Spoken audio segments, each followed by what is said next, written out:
Welcome to the Gig Boss Podcast. We've got Kris Johnson on the show today. Kris is a musician, educator, composer, arranger, tech head, entrepreneur, just generally a bad dude. He's toured with the Count Basie Orchestra from 2008 to 2019. He's played with the Lincoln Center Jazz Orchestra under the direction of Wynton Marsalis. He's played with people like Tony Bennett, Patty Austin, and Christian McBride. He rolled out his loop therapy sessions on Instagram to his more than 20,000 followers, which he turned into an album of music. His office hours with Kris include things like virtual masterclasses, live online group sessions related to learning how to use Logic Pro, learning how to track horns on your projects, learning how to produce a virtual band, and sessions on things like chord progressions you should know. His content is always interesting, engaging, and meaningful. I had a pleasure watching him work with my jazz arranging students at Michigan Tech, and it was a blast to watch his mastery in action. He's been a part of Grammy-nominated albums. His work scoring music for musicals and web series have been nominated for Emmys. I'm pumped to have him on the show. Please welcome to the podcast, Kris Johnson. My man, Adam, thank you so much, man. I should hire you. I'm going to take that like soundbite and I'm going to start using that everywhere. Actually, when you go to my website, that's going to be the soundbite that plays. So. Perfect. That's awesome. I appreciate it, man. Thanks for having me. Yeah, totally. Tell me a little bit. I'm just looking at your studio space. Tell me a little bit about your studio space. This is sort of been a work in progress. Yeah. Oh yeah. This has been a huge work in progress for me. So I actually, I don't play these basses back here, but they look awesome. So my dad actually played bass when he was in high school. It's like a really great bassist, and cool. Went on and had a career at General Motors. But when he retired, he started collecting a couple basses. There's like a few more down that way. Nice. But they were just sitting in cases. And so one day I was like, yo, Dad, so I got a studio set up. How about we like set these up on some stands on top of the vinyl down there? And he was open to it. So nice. Yeah. So those are, but then other than that, this is actually a custom built studio desk that I designed and then had some designers and builders put together. So it's got the keyboard tray for the 88 key, complete control 88. Yeah. Got the Yamahas, the mutes in the background, a little bit of everything. So this is like my safe haven. I have everything I need down here. Like my goal is to be able to just like sit down and create and not have any issues at all, which it's been really, really useful just to be able to just like plop down, do what I need to do, no problems. Right. Everything's ready to go. That's Everything's something I've been always thinking ready to about go. for years. I really just started learning how to use Pro Tools, Logic, like 7 years ago when my first son was born. Okay. And at that time I was like, after I got over the hump of just like figuring out why I couldn't hear my playback and stuff. Well, after I got over that hump, it was like, all right, now how do I create a space where I can just sit down and create when I'm ready, right? When the inspiration strikes. Yeah. I'd say, after spending, I've always had a setup. A setup has always been key. So it's been quite a few years that I'd say starting in like 2008, I had like my first set. I have to find some video evidence of that at some point. But I started building that and it was very small. Then I kind of had like my road set up and I was always bouncing back and forth. I was on the road so much. This was kind of like during the pandemic was the first time I could think of in maybe ever that I was like stationary. Yeah. And it was like, okay, I'm in one place and I was happy to be in one place. I was like, I don't want to get on an airplane. I've done enough traveling. I'm just so happy to be home that I really just put like a lot of time and effort into just building this space up. And you'll probably see like some of my earlier videos, it just kind of like evolve over time. But this desk was like a major come up for me. So like there's like an L. So like what you're seeing right now is my iMac is sitting on the L and the rest of it comes out here. I got the widescreen, 49-inch widescreen over there. Anyway, man, I love this space. It's like it's important. But the dope part is even down to like having the Shure like on a stand here that's like attached to the desk. I like being able to sit down, everything's ready to go, and I can just create right away. Yeah, that's cool. So you mentioned your dad was a bass player. Does your dad play bass again now, or did he just quit and never play again? No, got busy, raising kids, having a family, having a career outside of that. But yeah, both my dad played bass. My uncle was a really great keyboardist who toured with Quincy Jones and Brothers Johnson and stuff like that. Come on. But both of them, I'd say by the time I was growing up, they kind of like just like veered off into other paths. And so actually, my cousin Lauren is a percussionist in my group. Her and I are kind of like carrying the musical tradition forward, Yeah. I have another cousin who's a rapper, another one who's a singer. So it's like music is like strong in our blood, but I'd say, for this generation, like maybe we're a bit more open to it being like our long-standing career. You know what I mean? Sure. Which is interesting because it seems like maybe Detroit in the, Motown era may have been easier to make. I don't know, like as a player to make maybe easier to make a living that way. Yeah, I just say it's different, But like for the longest time, it's like, what's the serious thing that you do? The serious thing you do is you go and you get a job and you get a mortgage and you do this, and I'm not knocking that. Like that's like the path for a lot of people, but to be like, I want to go be an artist, I want to go be a musician is like, I think maybe a privilege that is a bit more accepted now than it used to be, but there's still a lot of stigma around it. And it takes a lot of audacity too. I mean, there's a certain audaciousness you have to have to make that decision, right? I mean, absolutely. And ego maybe too. I mean, or like even naivety, depending on where you're at in the process. But right. That's really cool. So General Motors, like the car industry in Detroit, is kind of what brought your family there? Yeah, well, actually, my family's from here, so yeah. Oh, okay. My dad and my mother were both born in Detroit. My dad was in Grand Rapids for quite a few years as a kid. My mom grew up right here in Detroit, and both graduates of Cass Technical High School, which is like a really famous high school for music and so many other things. And I grew up in Southfield, Michigan, which is just a suburb right outside of Detroit. Okay. Cool. Oh. So it seems like you live in this space that a lot of musicians live in, where you're teetering between being like a full-time artist and being an educator. Can you talk a little bit about your relationship with teaching versus your relationship with artistry? And from experience, I know that these things can be complementary, but they can also be at odds, right? Yeah. I mean, honestly, for me, they're really intertwined. I remember when I was in high school, when I first got serious, it was my high school band director, who's still a really great friend and my mentor, Damian Crutcher. It was actually seeing him teach music and seeing the way that he touched my life and the life of so many other of my peers. It was seeing that made me want to be a musician. It was like the music, I had a like passion for music and I always enjoyed music, but to actually be serious enough about it to sit down and learn, it was actually the inspiration of the way he talked about music and the way that he taught music and what he brought out of people that inspired me to be a musician. And then I started falling deeper and deeper in love with music from there. But because of that, I'd say right away, like probably about my sophomore year in high school, I believe it was our choir director, Robert Martin. His son was learning how to play baritone. And so I had my first private lesson student, like either my sophomore or junior year of high school. I was showing him how to like do the fingerings and read the music and going through everything. So, and then I became assistant drum major. Then I was drum major. And then I was like the co-teacher of our theory class, even back when I was in high school. And like so many things, like I always had this approach of as I learned something, the way that I reinforced it to myself was to immediately teach it to somebody else. So even if I had learned it like 2 days prior, I was like, hey, I learned this cool thing. Let me show you. Yep. So education to me has always been a part of my artistry, and like the sharing, the sharing component has always been really huge. And then, so from there, when I went to Michigan State, I was a double major. So I was really, really busy, especially my first couple of years, because I started off as a double major of music education and jazz performance. And I was on scholarship for both the classical trumpet studio as well as the jazz trumpet studio. And so my freshman year, I still can't believe I did this. My freshman year, I was playing in a wind ensemble, a brass quintet. I was playing in a jazz combo, 2 big bands, and an octet. And I was taking about like 21, 22 credits between jazz studies and music education. And I was taking both trumpet, classical trumpet lessons and jazz trumpet lessons. In retrospect, I don't know what I was doing, but for me, it was like, I wanted to do everything. It was like, I really loved all of it. So it was like, let's do all of it, Sure. And that had always been my approach. I mean, eventually I did end up focusing and became, primarily just the jazz studies major, but stayed involved with the classical trumpet studio, which was nice. And that's like horn on face, 8 hours a day at least? It was not helpful.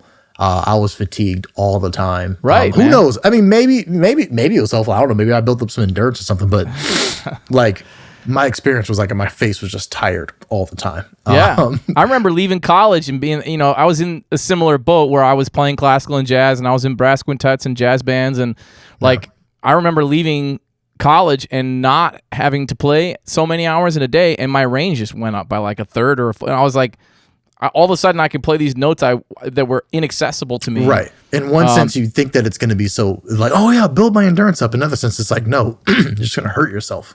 Yeah, you're just fatigued all the time. Actually, my teacher told me that when I came into Lawrence. He was like, you practice too much. You're hurting yourself. He's like, you need to play piano more. And I sort of wish I had done a little bit more piano playing at that time and took that a little more seriously, because that's become such a huge part of what I do now as a writer and as an educator. Like, you're sitting down at the piano with private students or with your classes and playing through tunes or whatever. Man, if I had taken that more seriously then. And that's what's funny is I actually got similar advice and started doing that more, and actually got really serious about composition, about piano. Yep. And a lot of times it was like, I wanted to keep practicing. That was the best thing I could do, was like put the trumpet down for a minute and just go over and deal with the keyboard. Right. But yeah, from there, I wasn't I dropped music education after a while. I had to find a concentration, but still continue to teach. I mean, I had my first artist in residence at Eden Rapids High School and Southfield Lathrop High School, my old high school. So I had an artist in residence at my old high school. I'd drive down there like once a week. I also had another one in the Lansing area at Eden Rapids. And so I was always teaching. I was always a part of it. And I became a part of the Short Symphony Orchestra's educational program as a mentor, eventually as a conductor when I was in grad school. And I was just always teaching. So to me, it's like the big three were teaching, writing, playing. Mm-hmm. It was always in there. I got inspired to create a unique practice system, which I'm actually turning into an app right now. More about that later. I want to hear that. I want to hear about that. I'm really excited for that. And then on top of that, there was, like I was writing books. I was putting this book together, like the anthology of scales and chords, like just trying to document and put things together just to help me and to help my students. And so, yeah, they've always been intertwined. Then later on, it became leadership. That became a major component of it. I applied for a job and ended up being the director of jazz studies at the University of Utah for 4 years. And so I was the director of the jazz program there, leading the jazz program. But then since then, now I'm finding myself, I'm the director of a program in Michigan as the director of the community music school through Michigan State University on their Detroit campus. And so administration became a part of it too, is because I think what a natural inclination is, if you're a band leader, you're an educator, you're constantly writing music, you're constantly having people read your arrangements and read your compositions, you have to build leadership skills. You have to build certain skills that are necessary to propel you to that next level. So a natural tendency was to say, okay, on top of that, I'm also going to throw in being an administrator. And so for me, they're all interconnected and important. I think that I can personally be more effective as an administrator now because I'm actively a trumpet player and actively a composer, and vice versa with everything. I think the administration skills that I've built over the years help my music career, because it helps give me a different sense of direction, a different sense of knowing how to delegate than I believe that I would have if I just focused on one thing. Sure. So why leave the gig in Utah? Like, you get this cushy. Maybe it wasn't, but you get. I mean, I've heard people call this like the new record label deal, right? Like, people got to get a university gig, and so they have steady income, and then they can do their artistry thing. Why leave the gig in Utah? Listen, I had a great experience at University of Utah. I had some wonderful students, made some great, lifelong friends out there in that community. I was divided. I was always divided. So I'm divorced, remarried now, and I have 2 young sons. My sons are now 9 and 11. At the time that I went to Utah, I think they were what were they? They were 3 and 5 at the time. Yeah. And so I was traveling back 2 weekends out of every month. Wow. I was I was teaching class on Friday. When I got done teaching class on Friday, I'd hop on a plane, get in late Friday night, pick my boys up first thing Saturday morning so I could spend all day Saturday with them, have them overnight Saturday, spend all day Sunday with them, drop them back off with their moms, get back on the plane, and go back and teach on Monday. And the other weekends, I was on tour with the Basie Orchestra or visiting my girlfriend, who's now my wife, in New York. And I was just always divided. I was in Utah maybe 1 weekend out of the month. If I was in Utah 1 weekend out of the month, that was like a good month. But I was always just on the road. I was just always busy. Yep. And I mean, we had a blast. My boys and I talk about that now, how like at that time it was like, oh, we did the most every weekend. So it was like, all right, daddy's coming in town. We're going to go to Chuck E. Cheese. Fun time, yeah. We're going to go to the bounce house. We're going to go to the science center. We literally did like 3 things a day on that Saturday and Sunday. And it was just like, it was amazing. Yep. But I remember, of course it was taking a toll on me. Of course it was like, it was difficult being away from them. It's like, not practical to be a long distance father, as much as I was trying to make it work and as much as I was supporting them. I remember, so this must have been 2018, Christmas 2018. It's around Christmas time 2018, and my boys, Lulu was in town and she was upstairs sleeping, and I was making the boys breakfast, and all of a sudden my sons, and so they must have been, were they 7 and 9 at this point? Either 6 and 8 or 7 and 9, something like that. They sit me down and say, hey, daddy, we need to talk. I said, okay. Like these like little kids approaching me like this. I was like, all right, well, what's going on? They said, this isn't working. This isn't working. We want to see you more. We think you should quit your job in Utah and move back here and marry Lulu. Wow. So they came up with that idea. I mean, and of course it was already on my heart. Smart and of course kids, it was already man, hard. Bold kids, that's a beautiful thing. Right. So of course I gave him like a big hug and was like, I'm going to see what I can do, and like left the room and just like bawled. Like, I mean, it was very emotionally taxing. As great as the job was, the location to be away, it wasn't practical. And it's just not a situation. I'm not going to try to move them away from the rest of their family, and it wasn't sustainable. So I made the decision. I'd say like within the next 2 months, I turned in my resignation, made the decision to move back, and it was like, I'm just going to figure it out. The crazy part is I finished out that semester, and we're talking like July 2019 or June 2019 is when I moved back here. We're doing an artist in residency at University of Utah, kind of flying back, but only like twice a semester. I was supposed to go out 4 times that year. Went out 3 times. Right after the 3rd time, the pandemic hit. COVID. And so many times I was like, man, imagine if I was like stuck in Utah right now. Right. Not able to travel back. Kids. Yeah. And it's been, it's been everything. It's been the best thing possible to be able to be there, to pick them up, to, help them with homework, to be there. Just like all the things that you miss by being gone. And it's not like we had to get to know each other, or like I was like this distant figure that they weren't. We just wanted and needed more. Right. And so it's been really, really great. I'm really happy with that decision. It took me a minute to land on my feet and figure out what I was going to do for work, but really dove into my business, really dove into all the online offerings that I was doing and creating virtual recordings and commissions. I was at Motown Museum at one point. I went back to DSO at one point. And now, for about 4 months now, I've been in this new position at Michigan State, and it's all come full circle, Wow. For sure. Man, that's super cool. I remember you telling a story, you know what? First, let's talk a little bit about your online offerings, because sure. It's 2019. The pandemic is about to hit. I feel like a lot of artists woke up to this realization during this time that we got to figure some kind of passive income thing out. We got to figure out some way to make income in our own businesses, in our own circles, and the stuff that you've created on your website. Chord progressions you should know, or progressions you should know, and the Unlocking Logic Pro, and all these various different things, where you have a combination of, it seems like a combination of pre-recorded master classes and then also live sessions with like groups of people. Like, how's that been going for you, building that up, and how's it going getting people to register for those sessions? I mean, it's been amazing. I'm learning a lot as a business owner, as well as, I have a team that I'm working with now, which was something very new for me. Funny story, that was actually developed before the pandemic. Oh, wow. So office hours actually started when I was at the University of Utah. So part of what happened was, because I was like constantly traveling, and that's part of the tenure game too, is like you have to travel. You go do these gigs, you go do these tours. That's a part of like getting tenure. Yep.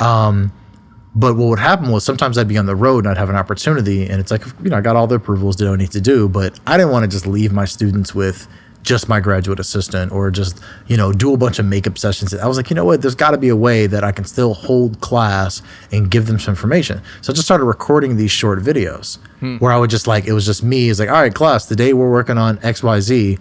and I would just like record a video of it, screen record me playing piano or something like that, say this is the arranging concept we're working on. And then I would have the TA show that video, and it'd be like the first 15 minutes of class is them workshopping through this thing, filling out the worksheets, and then they would do a question and answer, and they would send me the questions they'd have, and then I'd come back. So it was a combination of that, and also what I noticed is I always had open office hours. That was kind of like my thing, is while I'm here, my family's not here. Like I'm not, if when I was in town, I was pretty much always in my office. People would joke about, like, my students would tag me in their Instagram stories, like, there's Kris at it late again. It'd be like 11 o'clock at night, and it'd be like the one light that's on in the School of Music. Sure. But for me, it was like, yeah, I'm on it. Like I'm working on all the projects I'm doing. And so I'd always invite students, if I'm here, you can just come by and knock on the door. If you want to, if I'm working on a film score or arranging project or recording something, you can just come hang out and watch. And then as you have questions, ask me questions. Like that was pretty major for a lot of students. And I remember I learned a lot that way. I used to harass Derek Gardner when he was at MSU. I'm like, hey, can I just like sit in your office and watch you arrange? And he's like, I guess, sure. Yep. And I used to learn a ton. And every once in a while, I'd try not to be too intrusive. I'd ask him a question. So I adopted that same principle, and I realized some students would share with me that the time that they spent in my office, the time that they spent during my office hours, were actually more impactful than most of the classes they were taking at the collegiate level. Wow. Because one, it was one-on-one, but it was also like, it was a bit more practical because it was based in like real life experience of like, oh wow, this is an actual project. And then I remember one time I shared it with my arranging course. I was sharing with them an arrangement I did of Hallelujah for the Basie Orchestra. By the time that I showed them the whole process I went through, and then they actually got to hear the recording. Like they were there when the record was released, and like, oh shoot, I saw him working on this. So I think that's another component of it, was just like wanting to be more real and wanting to be more project based. And so you're living the example of it, right? You're showing them the example of what it is. And for me, that was very effective. How this thing actually works. Yeah, for me, that was very effective, and it was a great way to reach the students. And it was just honest, and it still is. Yeah. And so I started office hours at first as like a subscription, like month to month, and I just do like a bunch of just random stuff. Like anybody could just do whatever, changed a couple platforms. And eventually I took all that material that was month to month, put it in this bundle, and it was like, okay, I'm going to change models, but if you want to buy this bundle, like sold it. And then I started Progressions You Should Know. And Progressions You Should Know was like the first, like, okay, this is an isolated course. You buy this course and it's nothing but about chord progressions, chord analysis, chords, scales, voice leading, extended voice leading for every single progression. And I was working together with my business partner, Alicia Wrigley from Utah. She was actually one of my graduate assistants. And so we decided to become business partners because I said, listen, I want to scale this. I want to take this next level. I'm doing everything. I'm doing the web design. I'm doing all the flyers. I'm doing all this stuff. And I just don't have enough time to pour into it. So she started getting in on like the marketing side and doing some design work and laying out the website. And we started teaming. After a while, I was so busy especially because I was taking on, some of these other jobs. I was like, I need a personal assistant. And so I ended another one of my former students, Anais, who's now my personal assistant. She joined the team. Then I had somebody join on for social media. And then now we have somebody that's working for us, and these are all contracted workers, but someone was taking on like Google ads and YouTube ads. So you're going to be seeing a lot more of us on YouTube. Great. But my thing was like, I want to build a presence. And as I started studying the models of different businesses that were doing this, it's never just one person. It's a team of people, and it's bigger than me now too. So Alicia's been really key in actually helping me design some of the courses, particularly the Unlocking Logic Pro course that we designed together. And she actually took the course as like part of our pilot group. Cool.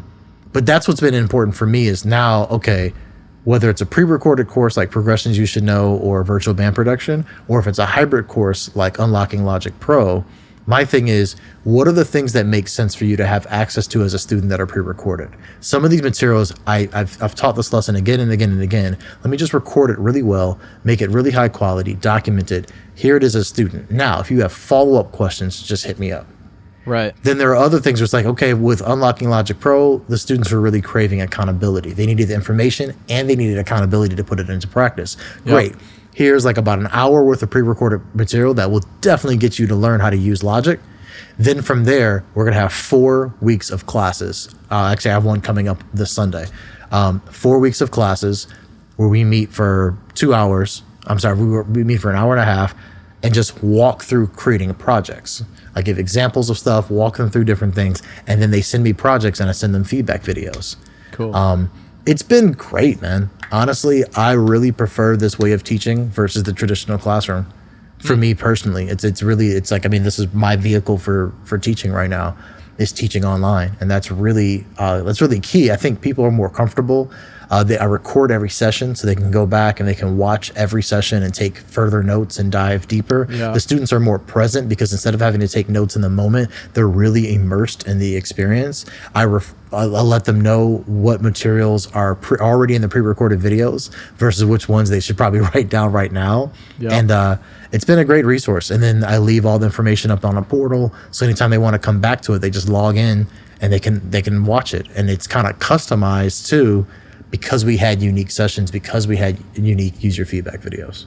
So if there's somebody listening that wants to do something like what you're doing, and maybe wants to build a team around them, maybe wants to start a company, did you start an LLC? Did you start a C Corp? How did you form your business? I actually started an LLC when I was in college. It was just incredibly inactive for years. But then like during just within the last few years, finally separated, had like a completely separate bank account just for my LLC. So I have a bank account that's dedicated to my LLC. Only business expenses go in there. Only 1099 income comes in, or money from products sold. My personal assistant is also my bookkeeper, so she makes sure that everything gets calculated. Everything. I would highly recommend just approaching it from an accounting standpoint. And this is the game changer for me. Is when I got to the point where, when I started bringing people on and I was responsible for paying more people than myself, I stopped mixing my personal income and my business income. Because what happened was, there was like 1 month where, just things are just flying in and out. You're doing whatever. Like, oh yeah, I forgot to take that subscription off there. That shouldn't be on the business account, whatever. Suddenly at the end of the month, I had to reach into my personal account and add more money to my business account in order to make sure I could pay the people that I was paying. I was like, this is ridiculous. Right. Like this won't be sustainable in the long run. So I really got disciplined about what I was spending and why I was spending it. And my new philosophy is this.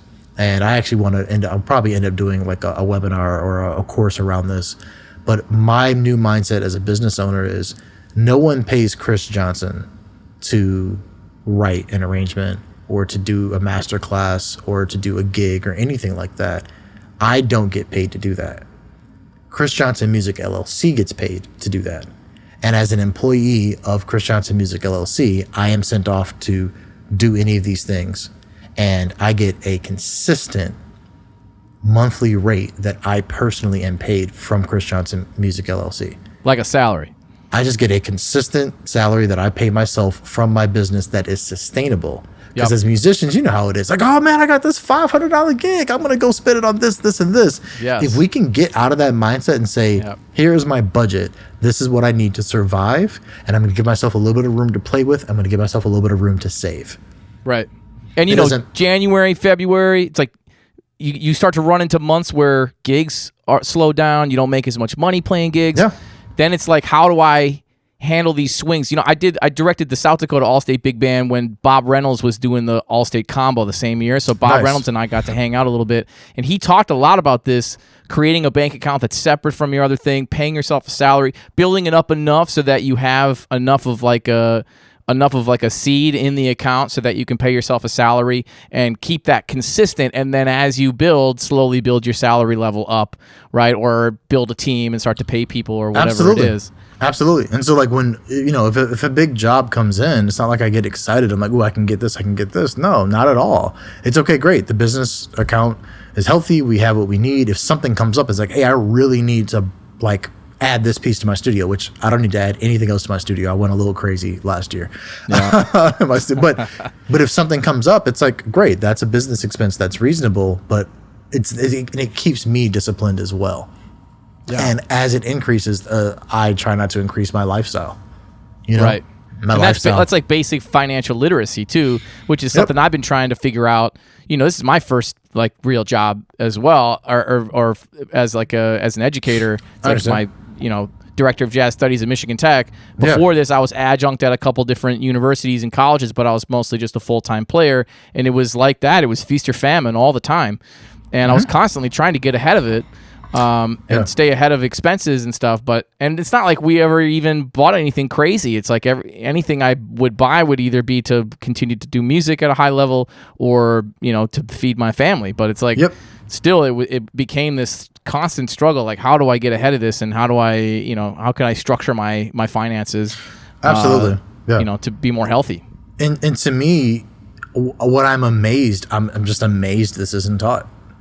And maybe people don't know, or maybe, the people at the university level, it's like they never figured it out because they're like, oh, well, I'll just start teaching at this university and everything's taken care of now. But for me, it's like, that's me. Yeah, but it's very teachable. Yeah.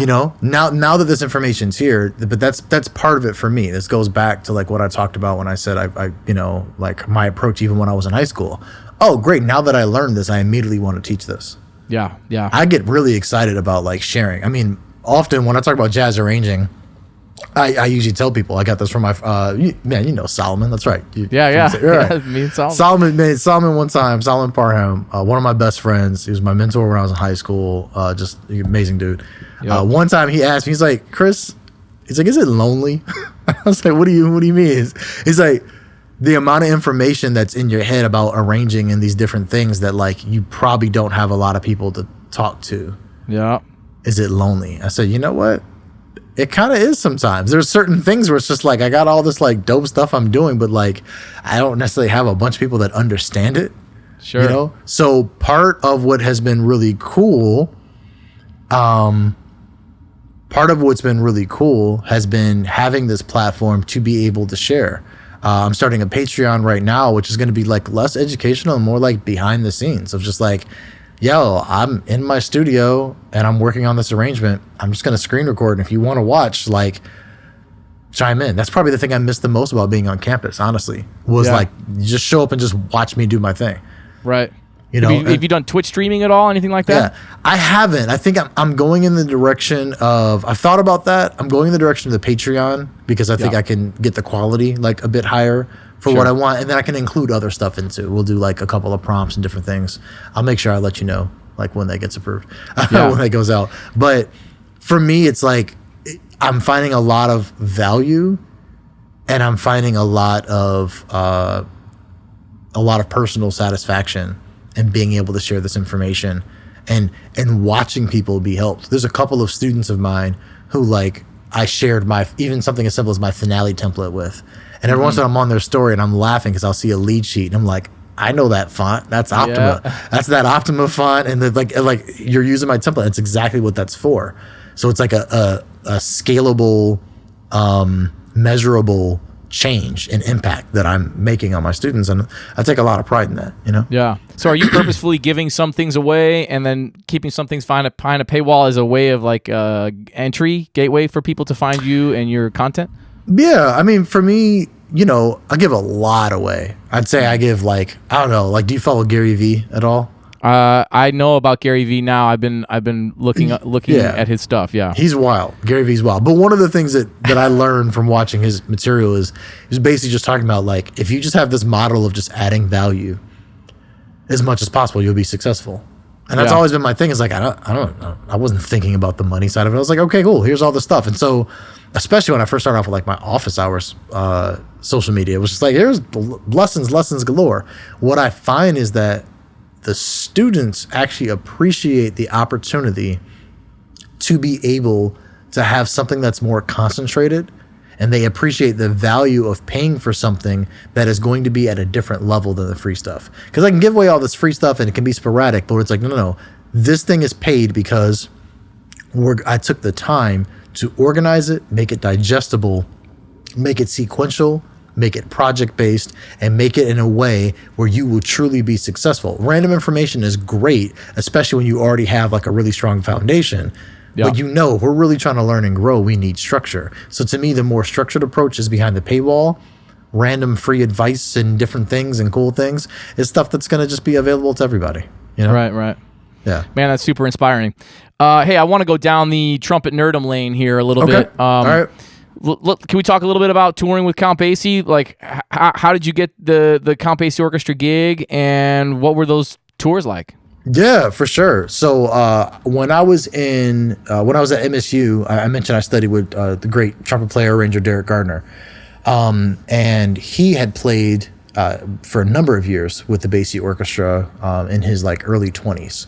So I believe he went to I'm trying to remember where he went to undergrad. It might have been Hampton, if I'm not mistaken. But I believe he was at Hampton, and then he started grad school at Indiana University, but ended up leaving Indiana to go on tour with the Basie Orchestra, then eventually finished up his master's at Rutgers. Anyway, I say that to say that like around a similar age of the time that I was working with him, that was around the time that he had started working with the Basie Orchestra, like in his own life. So I remember he used to tell me stories about the Basie Orchestra all the time. And he would just tell me about like, you know, different tours that he did, what it was like working with Frank Foster. And I remember one time in particular, he told me a story about being in Switzerland for his first tour, and just what it was like just riding on this train and just seeing Europe for the first time and all this stuff. And I was always enamored by it. And I was like, dude, I will never do anything that cool. Like I will never achieve anything that cool. False. But at least I get to like sit here and listen to Derek talk about it. Right. Yeah. That was my perception of it at the time. Yeah. But I remember right after I graduated from MSU, so this would have been 2007. I just finished with my master's degree. I was playing with the Gerald Wilson Orchestra, but it was kind of like a Detroit Jazz Festival version that Rodney Whitaker contracted and put together. Oh, cool. Derek wasn't on the gig because he had to miss the gig because he was going to be out with Harry Connick Jr. But, Rodney put this band together. It was like a bunch of MSU people mixed together with some professional cats, from New York or whatever that he flew in. And I remember our special guest that year was Patty Austin. So we were playing like she has this ridiculous book of Gershwin's music that she sings. It's just like crazy art. So again, in my mind, I'm like, oh, this is a one-time thing. I'll play with Patty Austin. I'll never get to play with Patty Austin again. This is really cool. That was also very false. But it was a really cool opportunity. But I remember Derek told me, he's like, hey, Mike Williams from the Basie band lives in Michigan, and he plays lead with the Basie Orchestra. So you're going to end up playing second on this gig. He's like, just get in that ass. was his like advice to me. He was like, just play under him, be really strong. You never know, you might have an opportunity to play with the Basie band. I was like, okay, yeah, right. But I did it.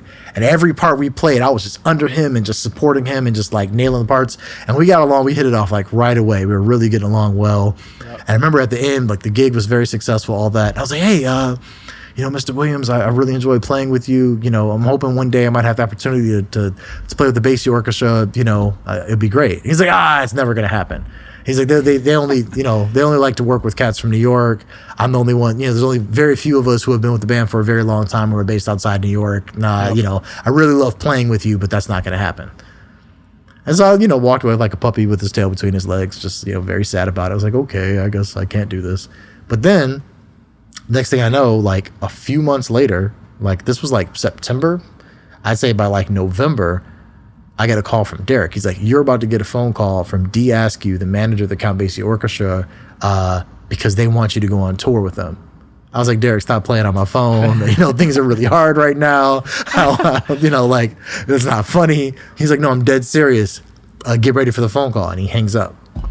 Next thing I know, I get a phone call from a Jersey number, and it's D. Askew, and she's like, Kris, you were recommended by Derek Gardner. We got a tour coming up that we want you to be on. Basically, Freddie Hendrix, great, ridiculous trumpet player, Freddie Hendrix, he was with the band playing third trumpet, got a gig touring with Alicia Keys.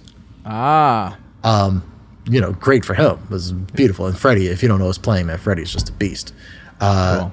But he got an opportunity to go on the road with Alicia Keys. She's like, and we're looking for somebody that's not New York based, because a lot of the New York guys are way too busy to take the gigs, and we need somebody dependable. And, are you available to do this? And I was like, I was like, yes. I didn't even ask any questions. Like, yes, I am.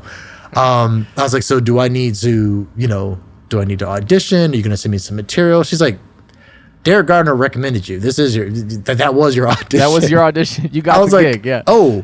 And she's like, well, I tell you what, if you do well after this first tour, then you'll be the third trumpet player in the Basie Orchestra.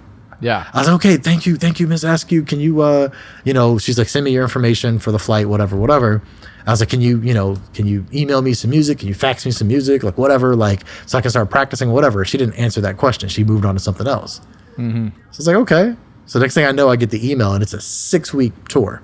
Woo! During that 6-week tour, we took one flight. So it was a 6-week bus tour. Wow. Right? And let's see. Hotels every night? Hotels every night. There were a couple of hit and runs.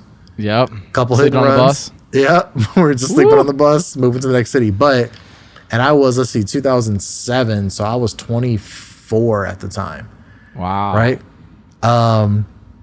Crazy experience, but learned a lot. But I remember the first gig, I never got any of the music. They never sent me any music. So I've told this story a lot, but I love telling the story. So I get to the first gig, and we go in for the what I thought was a rehearsal, but it was a sound check. There's a big difference between a rehearsal and a sound check, and that I wasn't fully aware of at the time. So we get there and we play through the chart, Hey Jim. It's a very straightforward chart, probably the most straightforward chart in the entire book. We play Hey Jim, and I'm like, great, that went well. I'm feeling good. What's next? And they said, all right, guys, time for dinner. We didn't rehearse the rest of the music. I didn't get a chance to rehearse the rest of the music. So they're calling, and then they start calling out the names of tunes, giving the set order, but the songs aren't in alphabetical order. They're in numeric order. Yep. So as someone was like, Hey Jim, my friend Andre Rice, who later became a good friend of mine, he's like, oh yeah, that's going to be a 146. Yeah. All right. Molten Swing, 32. And so I'm like searching for this, but I'm looking, I'm like, but when am I going to practice? And I'm just desperately thumbing through this music. It was just like chaos. Now I got to say, now they don't do that. Now somebody new comes in, they have like a big long rehearsal, they initiate them. I don't know, man. Just back then, they didn't want to do that. Wow. So yeah, they got soft, I guess. But anyway, so all of a sudden it was time to like eat dinner. We had to get off stage, and I was like, I hope I can play this concert. So we go, put my suit on, barely eat anything, and they're like, ladies and gentlemen, the world famous Count Basie Orchestra. And I walk on stage, and my imposter syndrome is just like all the way flared up. Like it's just up here. Like I don't belong here. Someone's gonna discover me, right? And so we go, we play Hey Jim first. Everything was smooth, and then we just like the rest of the night was basically me just sight reading. The entire Basie like book, or like one piece of it. The next 6 weeks was me sight reading the Basie book, and I got to know the arrangements pretty well. But man, it was pretty wild, man. Eventually, you started arranging for the band, right? So I was pretty bold that first tour, and I don't know, maybe this was just like my college, my good old college spirit. But my first tour, I had an arrangement of "Did You Call Her Today," and this is before like I was like really passionate about arranging and was still learning, but like I didn't know what I didn't know. But I had an arrangement of Did You Call Her Today? And I took a cab. Well, first of all, during that first tour, I had just bought my first Mac laptop, a used Mac laptop. We get paid in cash back then. So after the first week of tour, I get paid this like huge wad of cash for the first week. I was just like, what? And I remember I like took a cab, found a Bank of America where I could like deposit some of it, right? And then went to Guitar Center and bought my first MIDI keyboard, microphone, and pair of headphones.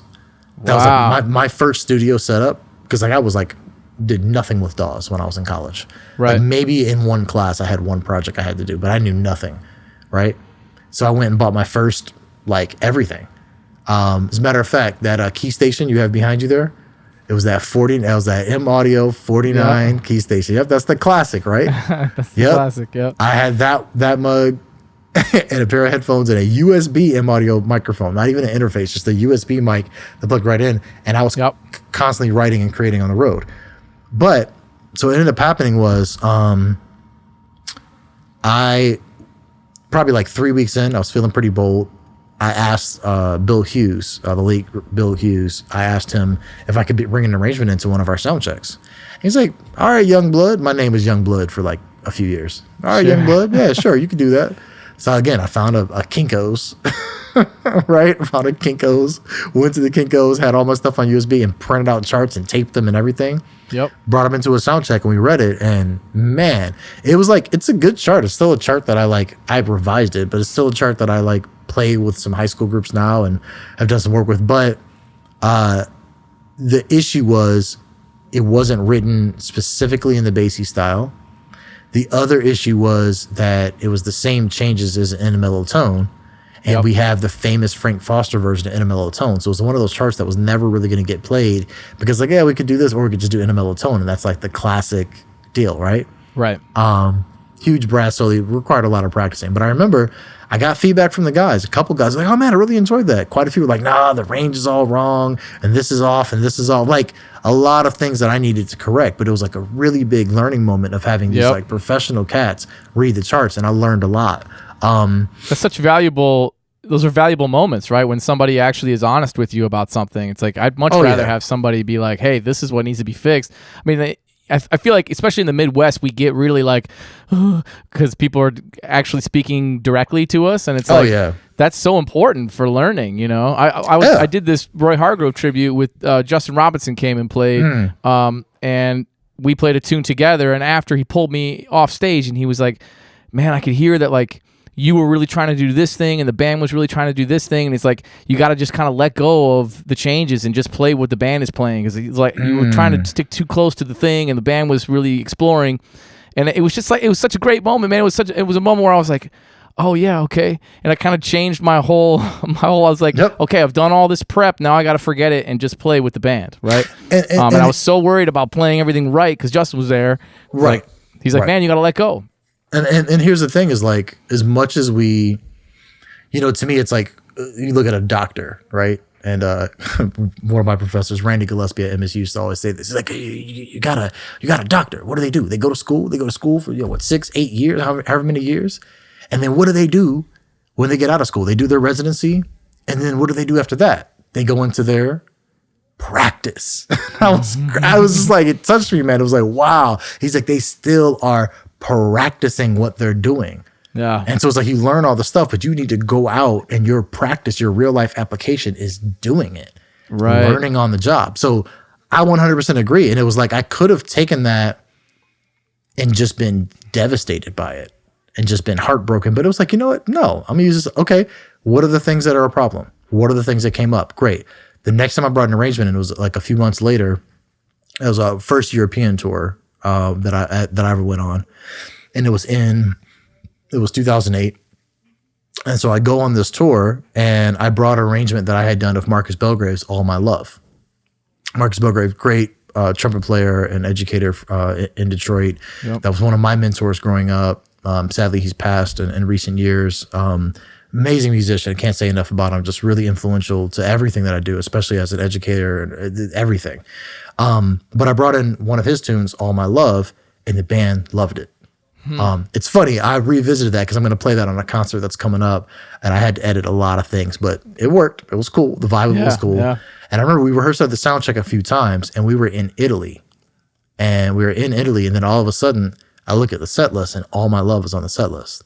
Ooh. And from that moment forward, I'd say like almost every night for like the next like 2 years, like we would play All My Love like very often. I was just, man, awesome. I was just so touched. I was thankful enough to get a recording from when we played at New Trier High School.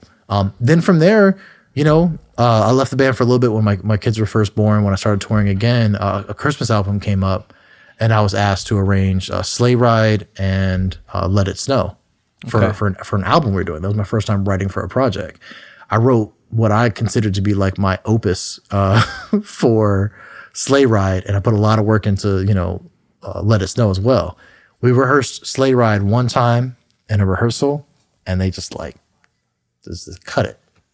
Like, yeah, it's not bassy enough. It's got too many like meter switches and all this other stuff. It sounds too modern. It's not bassy enough. And I was salty. I was pretty salty at the time. They actually ended up hiring Gordon Goodwin overnight to write an arrangement and bring it into the studio. Wow. And I was like, man, I could have done this. But anyway, I did later record that with my band. I got to say, it is a killing recording. But I was going to say, I think I just heard that on YouTube. Yeah. I was going down your YouTube rabbit hole. And don't get me wrong. It's a great arrangement, but I agree. It's not bassy. It was not tailor-made for the Basie Orchestra. Sure. But then on the flip, I did Let It Snow, which had a lot more bassy elements, but still wasn't 100% there. We were working with Greg Field, was producing the recording, and we were at Capitol Studios in LA. And I remember he pulled me to the side and he was like, Kris, I just feel like you got this like figure that the rhythm section's playing, Basie Orchestra wouldn't have done that. They would have like swung through that and let the horns play that figure, this and this. He's like, man, I don't know what we're going to do. I was like, no. I said, tell me everything. So I took the score out, and right there in the moment I marked up. I was like, He's like, Kris, I don't know if we're going to be able to make these changes. We got to record. I said, if just give me an opportunity to do it. He's like, all right. I went and grabbed everybody's parts, laid all the parts out in Capitol Records, like on the thing, had the score pulled up, and just started circling, like, don't play this figure, change these things up, rhythm section, swing these changes here. I just edited everything by hand on these charts, marked everything up, took it back in, like, all right, let's go for it. And Greg had a lot of great ideas about things that we should do. And it was like, I didn't write anything new. It was all the same material. It was just like, don't play this. Great, this is here. Try this instead. And Ellis Marsalis was the featured soloist on it. And it ended up being like this just like really, really strong track that I'm really, really proud of. But what it made me learn is I have my own voice in my head of how I like to write and how I like to interpret music. Yep. But it is important to write to the group that you're playing for. And I had this idealistic, like, well, everybody should just be able to play my voice. This is my opportunity for my voice. It's like, no, this opportunity to write in the style of the Basie Orchestra. Right. Next time around, a record came up that I arranged for, the one that was nominated for a Grammy, all about that Basie. I was actually asked to arrange Earth, Wind & Fire's Can't Hide Love. And so again, I was like, no, I'm writing this straight in the Basie style, and did it. And it was like it turned out really well. Next thing I know, it was like Thanksgiving. I was about to, like, the day after Thanksgiving, I was flying out to go on tour. And I remember I had to fly into Utah first, grab my stuff, and then I was heading out to go to this tour. And we were doing like a 2-week tour, and then ending it with a recording session. Mm-hmm. And so I fly out to Utah. By the time I got to Utah, I got a text from Scotty Barnhart, and he's like, hey, Kris, love the Can't Hide Love, the great arrangement. Hey, I'm thinking, you know that song Adele? That song Hello by Adele? I was like, yeah. He's like, we want to do that. Can you arrange that in the style of Basie? I was like, hello? He's like, yeah, hello. In the style. I was like, all right, cool. I got you. No problem. So I went straight to my office the day after Thanksgiving and was like in my office writing this arrangement. And one day just had to knock it out because I was flying out the next day to go on tour. So then we're on the road. We're doing whatever. Scotty's sitting in the front of the tour bus and he sends me a text. Hey, Kris, you know that song Hallelujah by Leonard Cohen? I was like, yeah, I love that song. Yeah, we want to do that one too, man. You knocked out Hello so quickly. You think you could put something together? I was like, all right. So we were at Yoshi's. Jeez. And we had a sound check. Right after sound check, I just made sure I was fully dressed, ready to go. I went over to the keyboard and was just starting to write this arrangement. In a matter of a couple of days, I had Hallelujah written. And it was just like, next thing I know, though, I was like, I had three charts that got recorded on this Basie record, which I'm just like amazing, super proud of. And I was proud of how what's funny is Hallelujah was the most rushed, and it's the one that we made absolutely no changes to. It was like, it's natural to like make changes to stuff in the studio, but that one was just knocked out. So anyway, those are just a couple of adventures with the Basie Orchestra about how I started writing for them. But man, that's very cool, man. And you were sort of like sharpening your tools in terms of learning to write in the Basie style. So by the time you got to Hallelujah, it was like maybe you had some way of approaching it that you felt like there was a considerable amount of time. Like we're talking quite a few years in between when I first brought in Did You Call Her Today and that was rejected to when I brought in All My Love. And then there was a lot more years in between then and when I first did Let It Snow and Sleigh Ride. Okay. Then from there, I'd say like maybe like a 2-year span, I really honed in because there were a couple of vocalists, I did a couple of projects, special projects that didn't get recorded. But like I wrote, after that Sleigh Ride incident, I wrote everything straight in the Basie style. And it was all in me. It was really a choice of like, I've been playing all this music. I know all the figures. I know the style. I know the harmony. I have all the tools. I just need to make the decision to like basically humble myself and just be like, cool, let me write in this style. And then since then, like, it's great. I've been called on to write quite a few arrangements for the group and they know I can like nail it in that style. It was more so kind of like an arrogance thing almost, or like a maturity. Let's say maturity. It was like a maturity thing of, this is what the gig is. The gig is write this. You're not going to get up and play Shiny Stockings and play a Woody Shaw solo. Right. Like the gig is play this style. Yeah. And so how do they handle royalties for those tunes? Like, were you paid for the arrangements? Yeah, and not on the back end? I was just paid for the arrangements because it's an arrangement, so all royalties would be due to the original composer. But got a paycheck to actually write the arrangement, and that was it. Right. Cool. Yeah. I remember you telling. I feel like you told a story, and now I'm wondering if I made this up in my head that when you were playing with Lincoln Center Orchestra, were you like flutter tonguing instead of growling, and then somebody was like, "Hey, go home and learn how to growl." Did you tell that story? So that wasn't when I subbed. I subbed with Lincoln Center one time, and this was like about a year ago. Great experience, man. Really beautiful.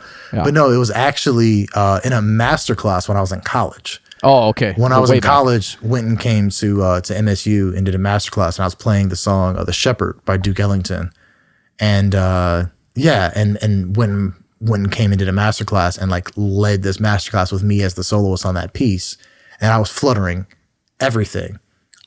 But he's standing next to me and he's playing this, and like, bro, I just learned so much. I heard what he was doing.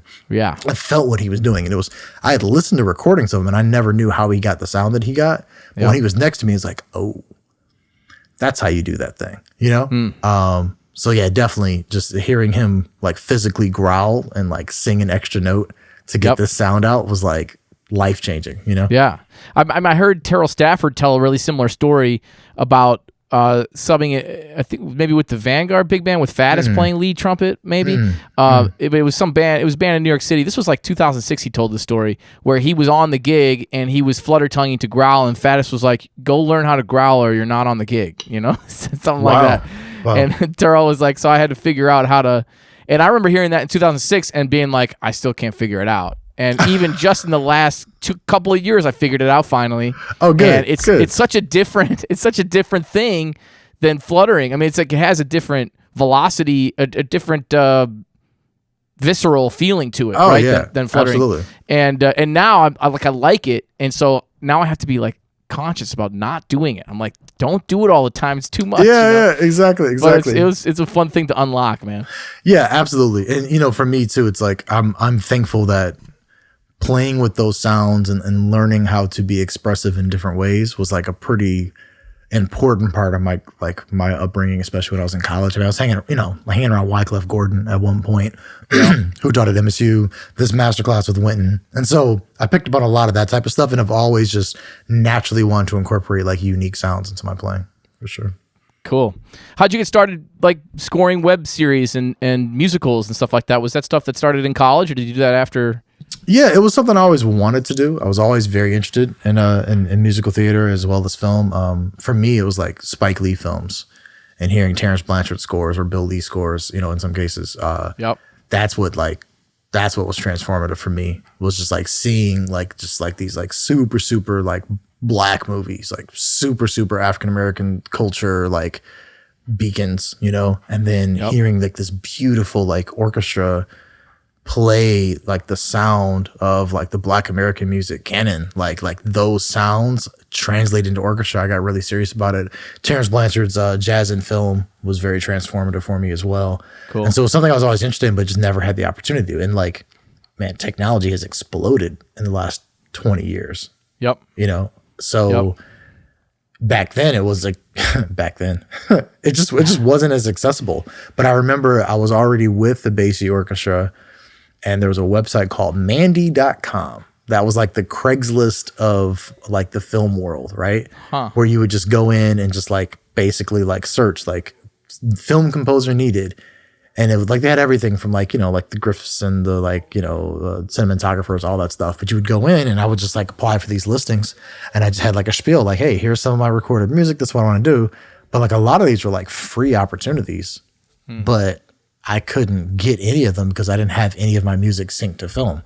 Finally, Lisa Robinson and her other producer, who I'm actually working for a project for right now, Phil Branch, they really liked my music. And they had a project, a web series that everyone was just doing on love. Everybody was doing for experience, writing and directing and shooting and all this stuff for the first time. It was called the Punani Diaries. And it was hilarious. And I actually got selected to write the music for that, and I figured it out. I was scoring in GarageBand. Wow. Like where you couldn't even do tempo changes. So like I'm writing this in GarageBand. Eventually I got Logic, and it like changed my life. It got so much easier. But yeah, I was just like figuring this thing out, and I was producing in Reason and like recording Trumpet in GarageBand and figured out a lot of stuff, but it was like this like great experience. So I really kind of cut my teeth with that. And then over time did another project for Phil like years later, another one for Lisa years later, started working with other directors. But like that first piece to be able to have any form of reel to be able to show this is what my work looks like. I think it's different now. Because now, like, I see a lot of young composers, they just go to YouTube, grab a video that they can, and just, like, rescore it. It was, like, not quite as accessible back then. But, yeah. Now it's at the point where, it's great. I get a lot of contacts that I've made over the years that have been able to see my material that can easily go and check out my website and see what materials I have up and go from there. Then you can get new opportunities from that. Yeah, for sure. That's cool. Are you thinking about scoring major films someday? Is that a goal? Oh yeah, absolutely, man. I'd love to do that. I did do a web series that was featured on Issa Rae's YouTube channel called King Esther. That was written and directed by my friend Dewey Gerard. Just brilliant. And that was actually nominated for an Emmy. Cool. The score wasn't, but the actual project was nominated for an Emmy. Yeah. For me, I'm constantly doing that. So like I'm working on this documentary right now. Scored a concept piece for Dewey for another project. Listen, man, it's just a matter of time as far as I'm concerned. Sure. I don't live in LA, so it's not like a full-time deal or whatever, but I'm always excited to write for film. And it's a huge passion of mine. Like, that's why I got all these sample libraries. That's why I got the studio, Yeah, to be able to do that stuff. So, hey, you mentioned Black American music. You mind unpacking this for me just a little bit? The word jazz, when it started to gain prominence, Duke Ellington went to Fletcher Henderson and was like, they're calling our music jazz. We got to come up with some other name for it, right? Miles Davis spoke out against it, wanted to call it social music. Lee Morgan wanted to call it black classical music. Max Roach would lecture about it. Charles Mingus. I mean, like all the major names in the music spoke out against the word jazz, essentially. A name that was given to them by white journalists. Right. Nicholas Payton has rekindled this conversation. Mm-hmm. What does Black American music mean to you? What's your relationship with this conversation of jazz versus Black American music? I've heard Wynton Marsalis go like, we're the only people that would create an amazing new art form and we want to run away from it as fast as we can. So there's people on the other side of the conversation too. Where are you at with that? For me, I'm not necessarily, I really stand by what Nicholas Payton has shared about his thoughts about Black American music, about the word jazz. I also firmly believe that it was created, by critics and by people who didn't necessarily have the best interest of the music in mind, weren't necessarily qualified enough. Right. Weren't necessarily qualified enough to be able to name it. And I believe that happens commonly in our culture, where it's just like these culture vultures come around and just create something on our behalf and take the music of people of color. It happens all the time. It's a very common thing. I'm not necessarily of the belief that I think anything's going to change, that I think it's going to stop being widely known as jazz, but to me, that's not really the point. The point is, like, you'll notice you're not really going to see the word jazz on my website, but that doesn't mean that if someone called me a jazz musician, I'd be offended. My particular way of thinking of it is like, I'm a composer. My music sounds like me. Like, I'm not necessarily writing music that is like locked into this one genre. I like the word Black American music because it's a bit more inclusive. And then it could like, I'm a Black American musician. I'm literally a Black American musician. So for me, it works really well. But I'm personally not in a position of like trying to tell somebody else what they need to call it. And I don't think Nicholas Payton is either. I think if people actually pay attention to what he's saying, me personally, this is how I want you to refer to my music. Me personally, I don't like that word. Yeah. And he also says BAM is for everyone. BAM is for the children. Yeah, it's exactly. Like, there's a lot of that. Like you're saying, it's more all-encompassing. It's more inclusive. But it's also recognizing the originators, the creators, the people who really push the music forward at all phases of the music. Right. While also maybe recognizing that, Paul Whiteman and his orchestra were more famous than many of their black artist counterparts and Dave Brubeck and I mean, there's like, you could go on with Eminem and Elvis, right? This same conversation. I've found this conversation really interesting to follow and to try and listen and learn myself. And being like the director of jazz studies at a university, you know, when I took the gig, this conversation was like at its height, and I was like, should I be changing the name of the job? Like, where are we at? You know what I mean? I think it's what school is that in New Orleans? I should know this because I actually applied for a job there, didn't end up getting it. Tulane? What is it? Tulane? Great, Tulane. I think it was Tulane. And a great pianist, Jesse McBride, actually got the name changed for that program, and that program is now known as like a Black American music program. Wow. Hopefully I'm not mistaken here, but I believe. I love that I am going to Instagram to check and make sure I got this right. Yeah, Jesse McBride, who was like brilliant keyboardist, brilliant piano player and an educator. But yeah, it's actually the Black American music program at Tulane. So to me, that's some level of progress, and it depends on the institution, it depends on the person, it depends on the personal preference. For me personally, I'm not going out describing my group as a jazz group. I don't necessarily subscribe to it being that. Yep. But my personal take is I'm not personally going to be offended by that. Everybody's different. But I think, let's put it this way. If we can respect, as we should, if we can respect the pronouns that people want to be called by and that they identify with, then I think it's easy enough to be able to respect someone not wanting their music to be called jazz or someone wanting their music to be called Black American music. Absolutely. To me, it's offensive if someone says, I don't want to be referred to in this way. It's offensive to turn around and refer to them in that way. Yusuf Lateef is another person who had a very different, he's like, I don't like the word jazz. Yep. You know? Yep. So anyway, I think it's safe. I think it's safe to say that people are going to make the individualized choices that they need to make in order for the music to represent whatever it is for them. But I have no problem using that term. I got a weird Facebook comment from it one time from someone because in one of my advertisements for Progressions You Should Know, I talked about these are chord progressions that were pulled from the Black American music canon, which I believe is very true. That's literally what I'm teaching. Right. It's like, music belongs to everyone. It's like, yeah, so does BAM. Yeah. Cool. It's great. That's right. I'm glad you agree with me, you know? Yeah, it's not, like, do we make up some like random name for like Mexican food or something else? Soul food is something that was named by the Black community as being soul food. Are we going to turn around and call it something else? Or are we going to like respect the people who made the music enough to like call it what they want it to be called? Yeah. Don't read the comments.